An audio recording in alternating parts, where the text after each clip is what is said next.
پاکستان کا ایک ہی مسئلہ ہے کہ ہر کوئی دوسرے کا کام کر رہا ہے. ایک مسئلہ ہے.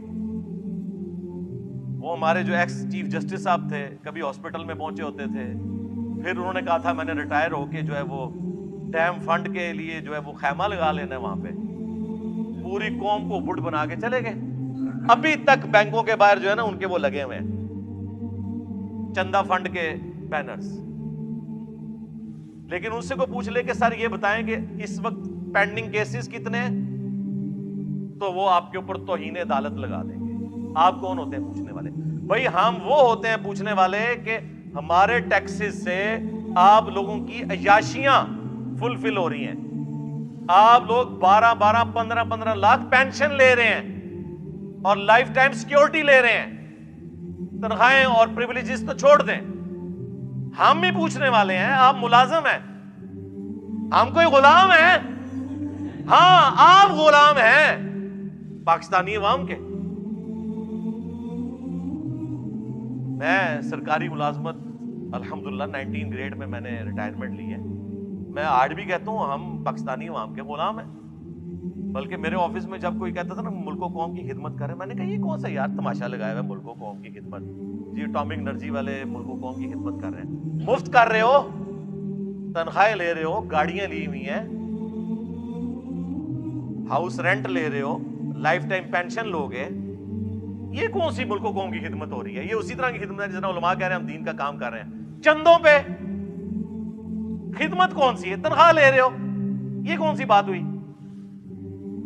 تو یہ اپنے کام نہیں کرتے. جس طرح عدلیہ کی پالیٹکس میں انوالومنٹ کی وجہ سے پاکستان میں کروڑوں لوگ افیکٹنگ ہیں, کیسز کے فیصلے نہیں ہو رہے, بندے مر جاتے ہیں جیل میں, بعد میں 22 سال بعد پتہ چلتا ہے بندہ بے قصور تھا. دادا کیس کرتا ہے اور پوتا اس گھر میں شفٹ ہوتا ہے, اور بعض اوقات وہ بھی نہیں ہوتا. میرے اپنے کچھ کیسز پینڈنگ پڑے ہوئے کئی سالوں سے بڑی عدالتوں کے اندر, چھوٹی تو چھوڑ دیں آپ. دوسری طرف فوج بھی جب پالیٹکس میں مداخلت کرے گی, میں اکثر سوچتا ہوں کہ پاکستان کی جو پولیٹیکل سچویشن ہے, خصوصاً کچھ عرصے سے جو عمران خان صاحب کو نکالے جانے کے بعد بنی ہوئی ہے, میں سوچ رہا تھا کہ ہماری جو فوج کی قیادت ہے, جو بڑے ہیں, وہ شام کے وقت جب بیٹھتے ہوں گے تو وہ اپنے کاموں کو سوچ رہے ہوں گے یا یہ پالیٹکس کو ڈسکس کر رہے ہوں گے؟ آپ کا کیا خیال ہے ویسے بتائیں مجھے. ظاہر ہے ان کو یہی خطرہ ہوگا آج فلانے نے ساڑھے خلاف بیان دے دیتا, آج فلانے نے دے دیتا.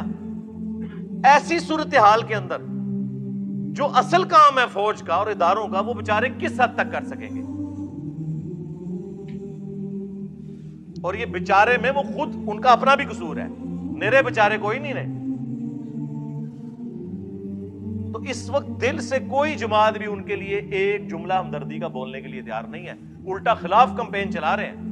یہ بھی جو کچھ آپ کو پتا ہے وہ ہیلی کاپٹر میں کچھ فوجی شہید ہوئے اور کس طرح پھر کمپین سوشل میڈیا کے اوپر چلی, اور یہ تو وہ ہے جو آپ کو نظر آ رہی ہے. آپ لوگوں سے پوچھیں, آپ ہوٹلوں پہ جا کے ٹیبل ٹاک کریں, آپ کو اندازہ ہوگا کہ میں نے تو اپنی زندگی کے اندر کبھی بھی اداروں کے لیے وہ نفرت نہیں دیکھی ہے جو اس وقت ہے.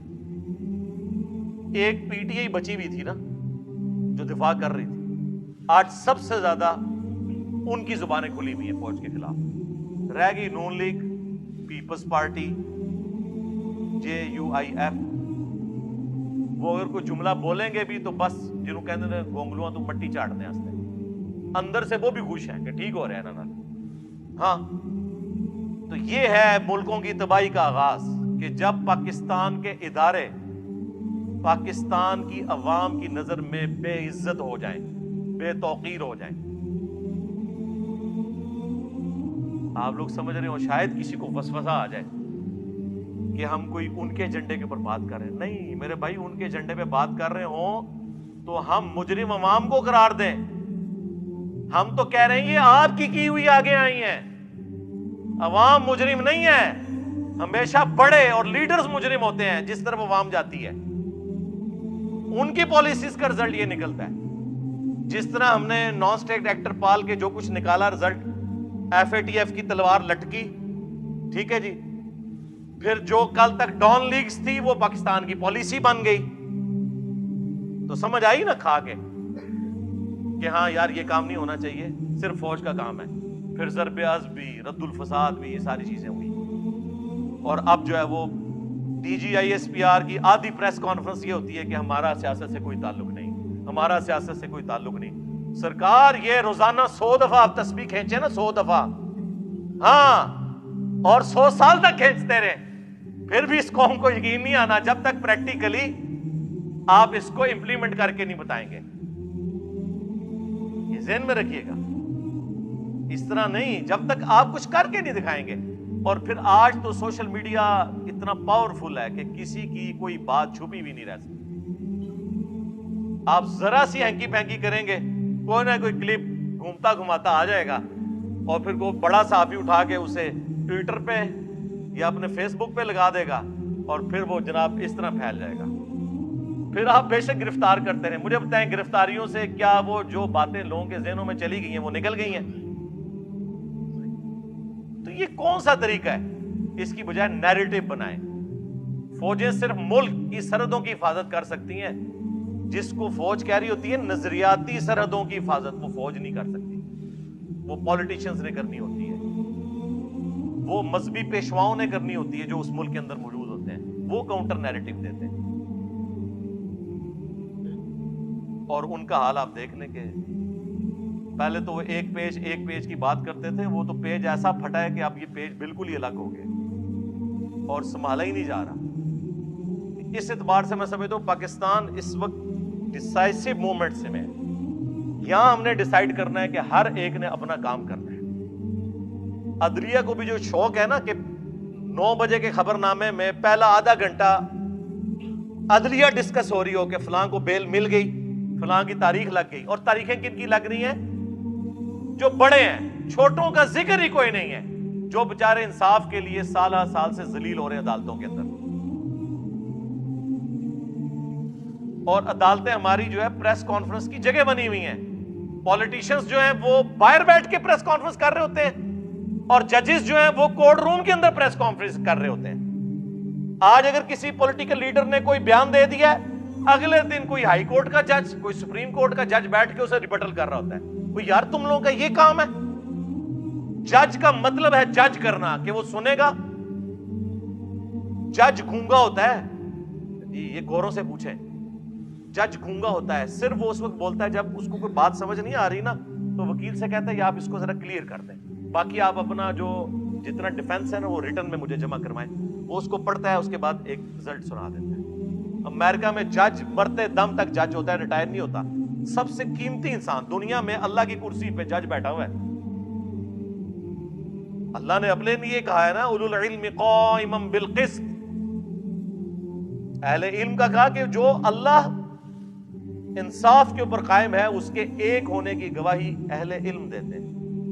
اللہ نے ترازو نازل کیا. انبیاء کا بھی جب ذکر آیا تو کہا کہ کتابیں نازل کی اور ترازو قائم کیا.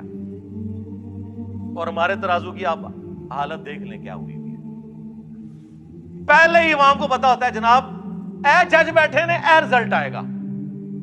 ہاں تو ٹھیک ہے یار, پھر عوام کو بٹھائیں اپنی سیٹوں کے اوپر, پھر بیان دیتے ہیں ہم جو ضمیر کے مطابق فیصلہ کریں گے. واہ, یہ کون سا دنیا کا قانون ہے کہ ضمیر کے مطابق فیصلہ کریں گے؟ قرآن تو کہتا ہے آپ کو اپنے خلاف گواہی دینی پڑے, اپنے رشتہ داروں کے خلاف گواہی دینی پڑے, آپ نے انصاف کے اوپر فیصلہ کرنا ہے, ضمیر کے مطابق نہیں, قانون کے مطابق فیصلہ کرنا ہے. عوامی امنگوں کا مکمل خیال رکھا جائے گا, یعنی جتنے لوگ ہماری تصویریں لگا کے اس پہ جو زیادہ جوتیاں مارے گا نا اس کے حق میں فیصلہ کریں گے, کیونکہ ان سے ہمیں زیادہ ڈر لگتا ہے ٹرولنگ سے. یہ ہوتی ہیں عوامی امنگیں. میں چونکہ ایک ایسی پوسٹ کے اوپر بیٹھا ہوں کہ میرے لیے یہ سب کے سب لوگ اسٹوڈنٹ کی حیثیت سے, اس لیے میں ان سے اس لہجے میں گفتگو کر سکتا ہوں. وہ پریکٹیکلی اسٹوڈنٹ ہیں بھی الحمدللہ. کوئی تو ہونا چاہیے نا جو بڑوں کے بھی کان کھینچے کہ یار آپ لوگ کیا کر رہے ہیں, کیونکہ صحافیوں کے اوپر تو پھر یہ مقدمات بنا دیتے ہیں, کبھی توہین عدالت, کبھی غدار وطن, کبھی کچھ. تو کم از کم جو